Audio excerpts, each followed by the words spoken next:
Hello everyone and welcome to a new episode of Stenden TV magazine. My name is Karim and I am your host for this episode. The topics of today are Facebook privacy, Easter celebration, ear damage due to music and getting fit for the summer. So the first item is privacy violations. Privacy violations have always been an issue for Facebook. How well are users protected and what happens to their photos after they are posted? Let's find out something more about this. Okay.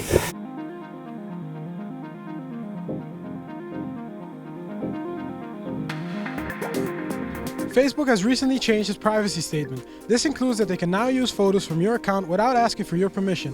How do the users feel about this? That's what we're going to find out today.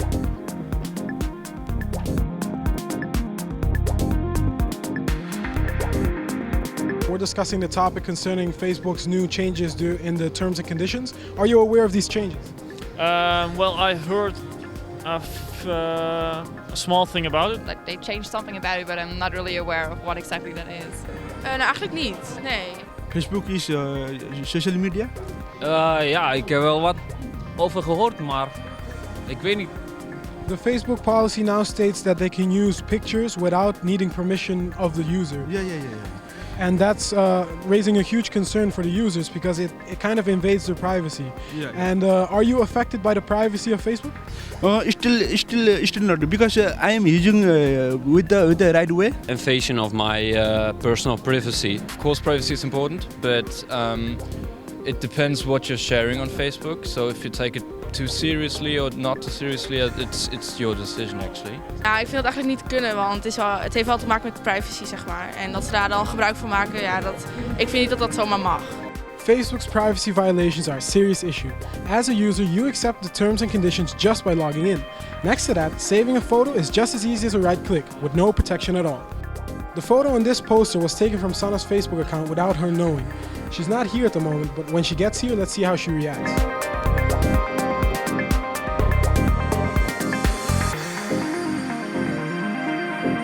What was your reaction to this? I thought it was a joke of someone, like one of my classmates, but yeah, I had to laugh about it, but it scared me a little bit. Okay, so you didn't really mind because it was in the controlled environment of the learning company. Yeah. But you wouldn't have appreciated if you would see this outside somewhere for a store, right? No, that would be a different story. As a test, we printed Facebook's official terms and conditions in order to show this to different users. However, we have added a few sentences ourselves to see whether or not anyone notices these. Would you care to read it and then sign it? No, it's okay, I'll just sign it.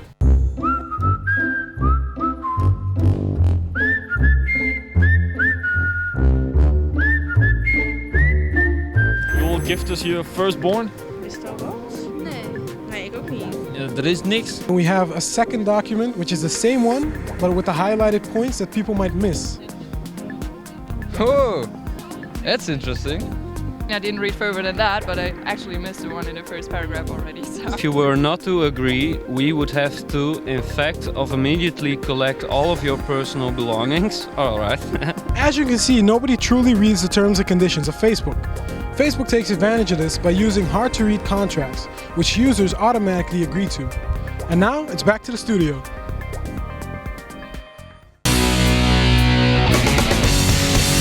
Dion de Witte is a first-year MEM student and is regularly active on Facebook. Next to his study, Dion works at a local television studio and he also has some experience concerning the copyrights and privacy regulations within the industry. Hello Dion. Hello Karim. So could you give us an example of the task you execute at your job concerning this topic? Yeah, I'm a little bit doing all type of tasks during my local radio and television career. Okay. Also one part is the social media redaction, so we are working for Twitter and Facebook and posting new tweets about it,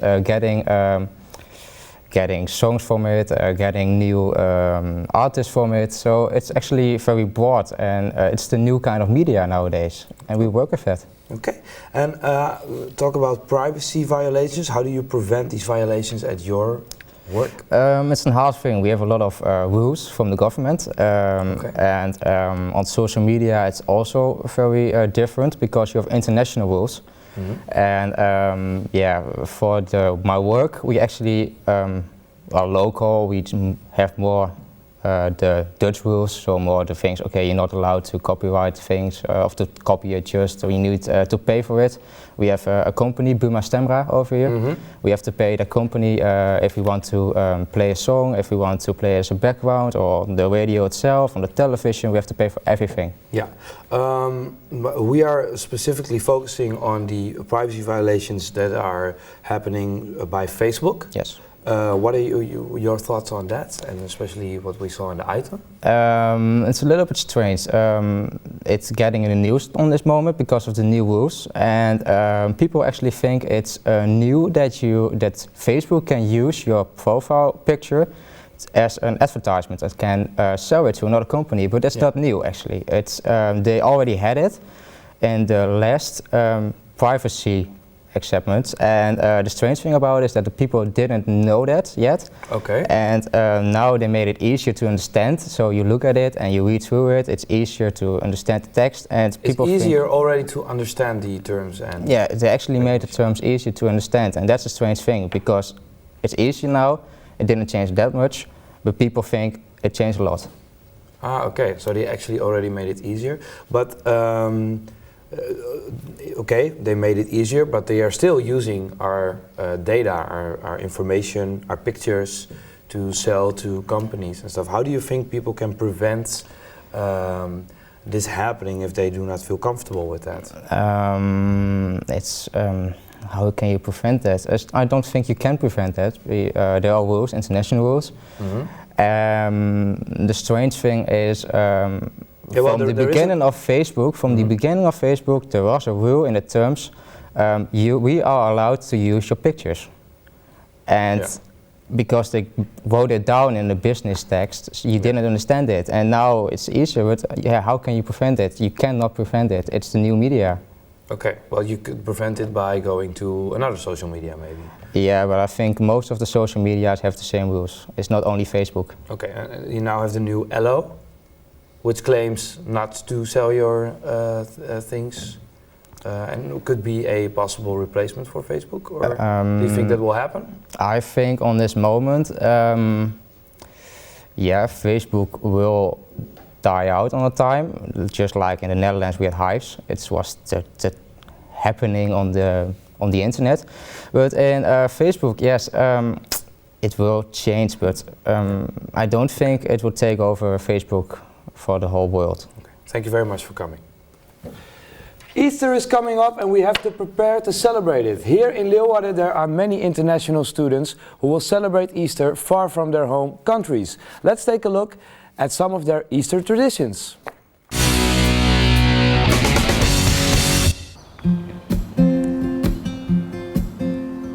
Welcome everybody, we're in the city of Leeuwarden where all the international students live together from all across the world. Since Easter is coming now, we are going to take a look at how they spend Easter here and in their home countries. We are now with our friend Jakob from Slovakia, and he's going to tell us how do they spend Easter there. Easter Monday, we do specific things. For example, guys are chasing girls with the water, so they are splashing water on them, and girls usually color the eggs. Catholicism runs in Irish blood. On a Sunday morning, on Easter Sunday, we go to the church, and then maybe the parents bring their kids for an Easter egg hunt or something like this.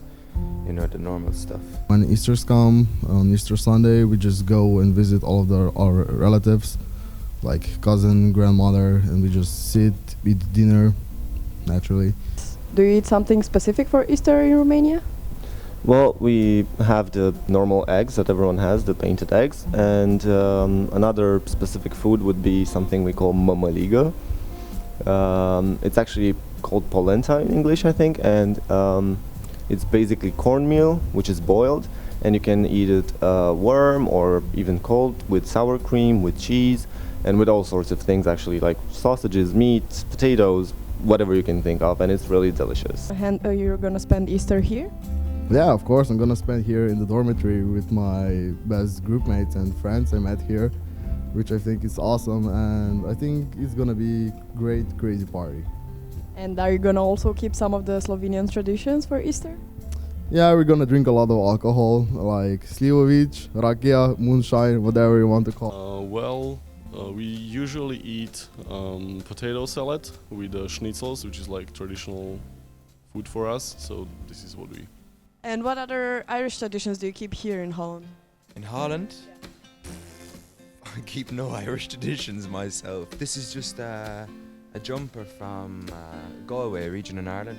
So you see the pattern here, it's made out of sheep's wool, and the pattern is just typical of a traditional Irish jumper. So you see farmers wearing this when they're eating their dinners and stuff like that. So I just thought it was a bit interesting. We have a special sweet bread called kozenak. I think it's the same in Romania. We eat this only on Easter. Now we know how Easter is celebrated in some of the home countries of our international students. Let's go to the studio and take a look at how Dutch people spend their Easter here. Our guest, Jan Marlijn, who is part of the Religion Center of Stenden, will offer us more details about the Dutch Easter tradition. Welcome, Jan Marlijn. Thank you. Thank you for coming. First of all, for our international students who are watching, how is Easter celebrated by the Dutch people? Well, as you know, Easter, it's 2 days, Sunday and Monday, like Christmas, yes?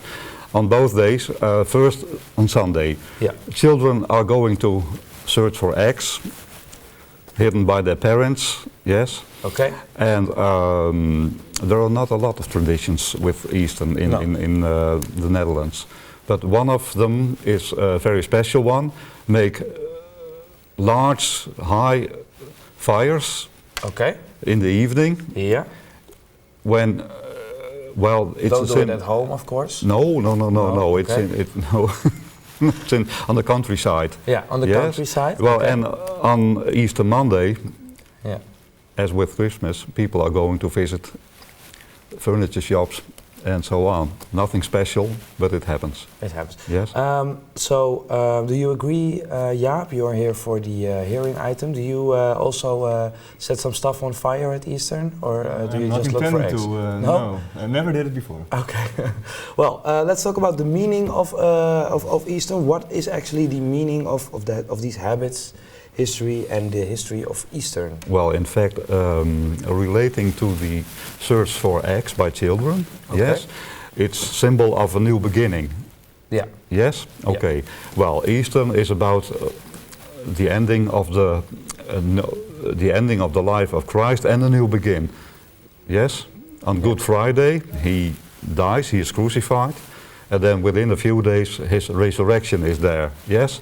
Yes. It's difficult to understand, but I can understand. He comes to life again, right? Okay. Yes, right. Okay. Yes, Christians remember that and celebrate it. Yeah. Yes. Okay. Yes. Yes. Yes. Why did Christ? Why is he crucified? The meaning of that you cannot see apart from his resurrection. Okay. The crucifixion was, so Christian thinks, was needed to free the people from sins, the bad things they have done. Yeah. Yes. Following upon that, with Easter, Jesus comes to life again. Yes. Yeah. The meaning, the very meaning of it, is there is a life after this life. There is a life after this life. It's a new beginning. Mm-hmm. Yes. New beginning. For a lot of people, not easy to understand, but it's what Christians believe. Yeah. Yes. That's the meaning. But it has a close relation with very old traditions. Yeah. Non-Christian traditions. The Easter is celebrated in springtime. Yes. Yeah. Also reflecting new beginning. You know, you are seeing nature becoming green, plants growing. Yeah. So. Well, it sounds very interesting, and hopefully people will see the religious value of Easter more. And thank you very much for coming. Okay, great. You're welcome. Almost 1 million people in the Netherlands have minor or bad hearing problems. Especially the youth is affected due to loud music. We went out to ask the people in the Leeuwarden nightlife how their ears are doing. We all know how damaging loud music is to the ears. That muffled sound after a good night out, we consider that as a natural byproduct. But do people realize how damaging loud music is to the ears? We're in the city center of Leeuwarden. Let's find out.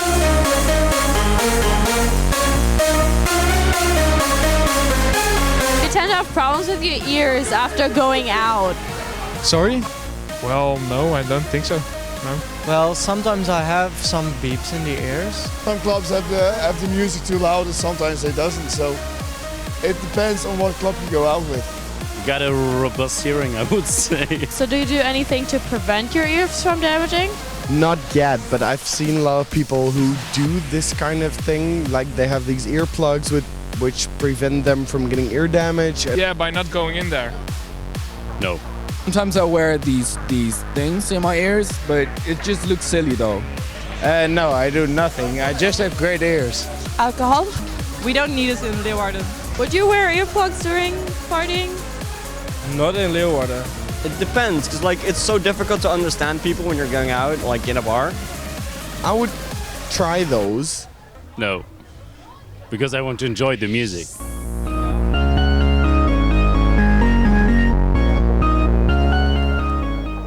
I have earplugs that are fit to my ears.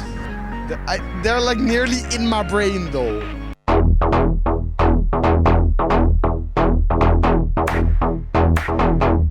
We are here in front of Schonenberg with the DJ Tammo, who has been DJing for over 4 years. Let's find out how his hearing has been damaged. I'm a bit scared, to be honest, and excited. Probably it will not be perfect, but I guess there will be no serious damage so far. Have you noticed any change to your ability to hear after you started DJing? In general, not really. But after the first Amazing Mono in February, where I am one of the resident DJs, there were like 2 or 3 days where I wasn't able to hear that good at all. Do you do anything to prevent your ears from getting damaged? No, not really. As a DJ, it's quite important for me that I hear the sounds neutral and how they are heard by the audience as well. And most of the hearing protection just fake somehow kind of the frequencies. Now that you've gotten the results, what do you think? Yeah, it went better than expected. My hearing isn't perfect, but it's quite acceptable. Everything is fine. So I can continue DJing. Yay. Kids, protect your ears, please. Now that we've heard all kinds of opinions about ear damage, let's ask a professional. Back to the studio. Our next guest is highly active in the music industry and will shed his light on this topic. Welcome, Jaap van der Meer. Hello. Hi. How long have you been working or active in the music industry?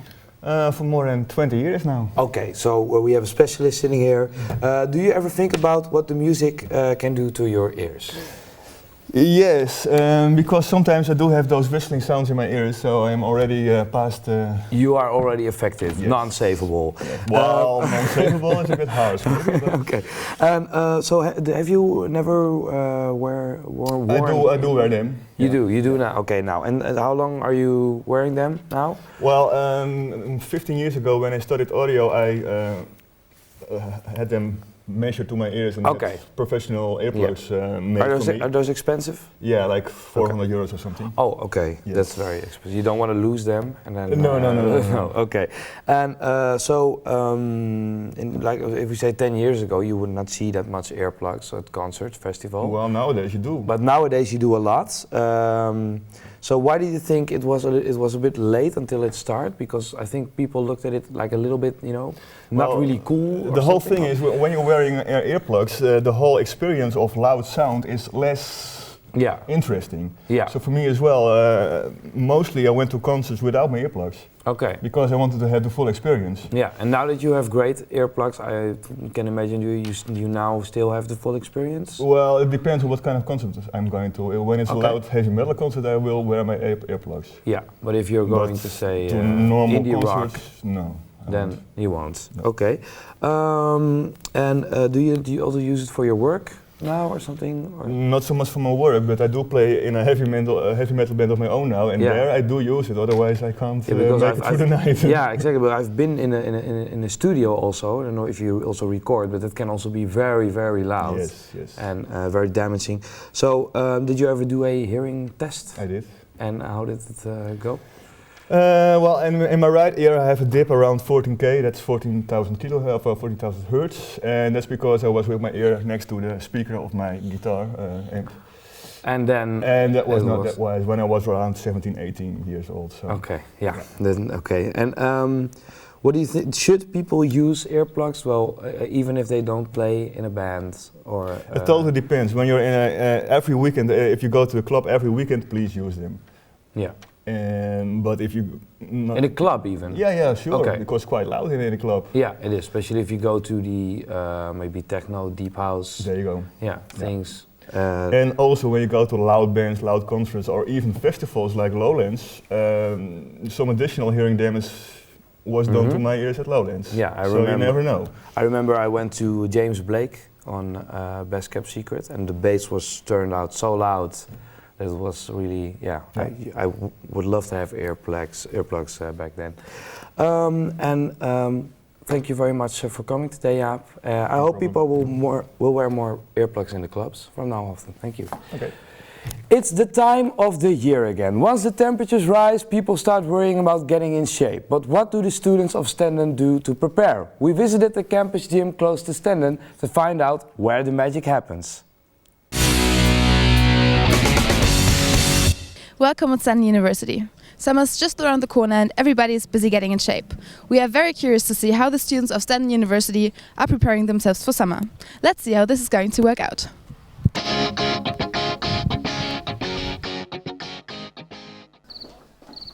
Get fit? Yeah.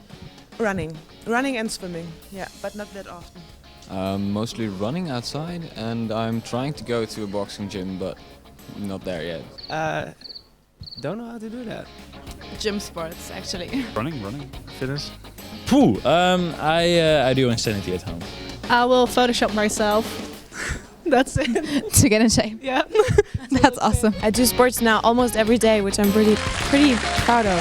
I do football and go to the gym. Get fit. Sambo, combat sambo, boxing, rugby, and that's and fitness. I go to the gym? Football.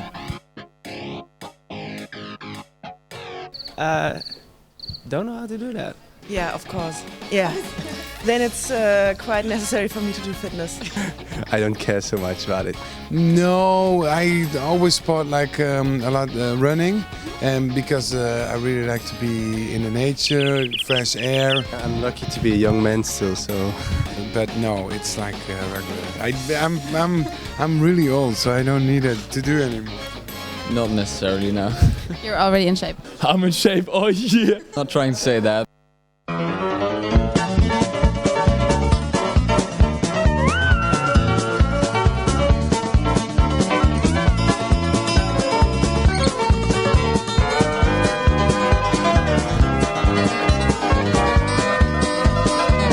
Well, I do running, so it's quite simple. I just do like this. And basically you have a weight behind you and you do this. Can I do a kick? Yeah. To find out what the students really do, we went to the campus gym and asked them about their routine. I go train here, like fitness. Well, a lot of cycling for speed skating. And then I hope I get. Lots of bodyweight exercises. This summer I think that I'm going to get fit for it. Inline skating. I changed my diet, I changed my sports regime.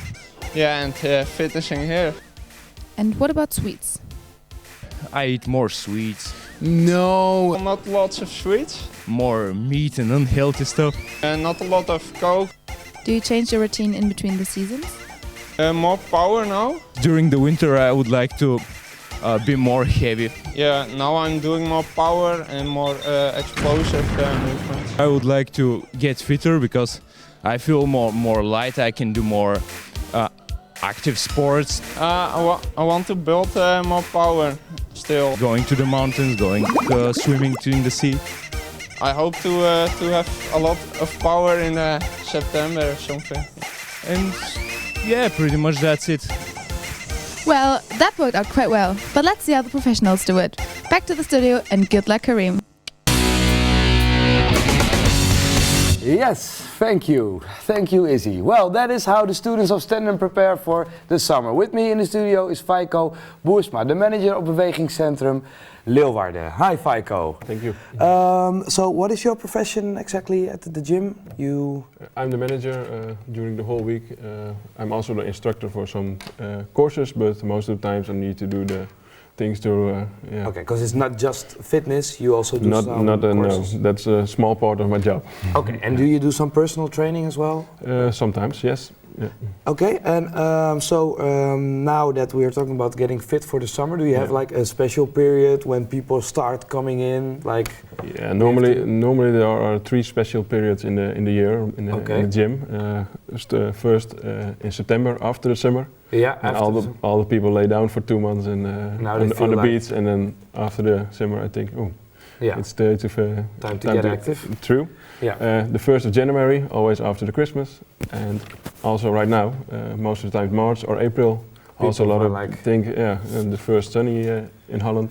Let's do it again. Let's do it, yeah. And are there international students going also to your gym? Yes, that's a good question. The same as at Stenden, we have a lot of different countries by us in the gym. Okay.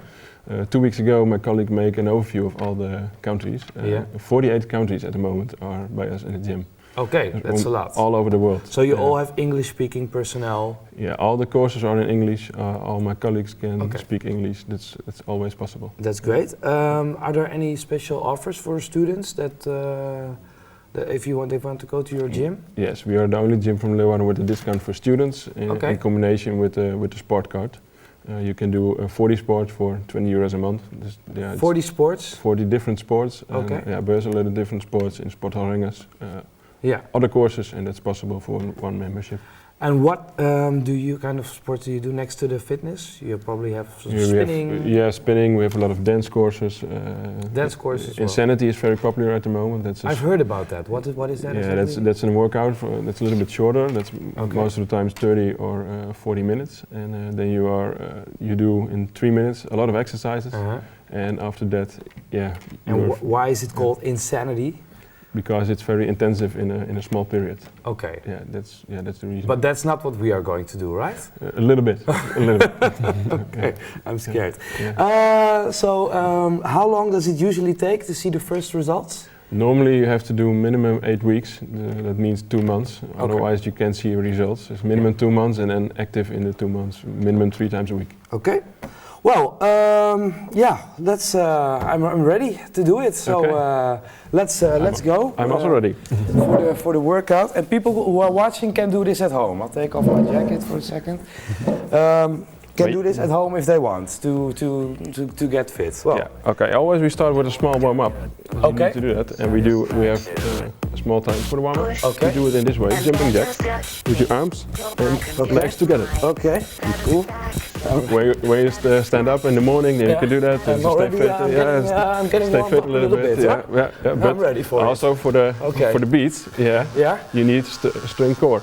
Then we need to go down. That's going to take a long time. But maybe a little bit longer. You need to go down. Okay, we do the plank. On the ground. We want to do the plank. The plank. The plank. Okay, ready for the plank? Yeah, minimum a half minute. A half a minute? A half minute, yeah. Okay.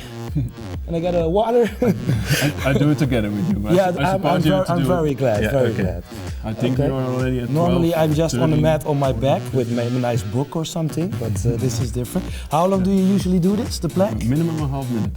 Otherwise you see. And this is good for your abs because I can feel my belly going right now.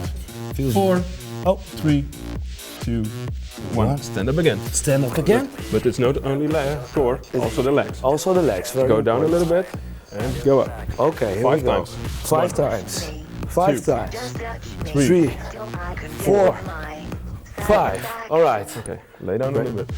Okay, on my belly again? Again. Okay. Yeah. Are we going to do when you train your abs, also the lower back. Also the lower back? Yeah. Okay. Go up like a fish. Like this? Yes. And that's good for your lower back. We start up again. Okay. And that's a small workout for in the morning. For in the morning, well, yeah. I feel great. I feel fit for the summer. Thank you very much. And you can find me on the beach this summer. Okay. That was the show for today. I'd like to thank you for watching. I would like to thank our guests for joining us. This has been the last episode of this module, but we will be back in 3 weeks. See you then. Peace.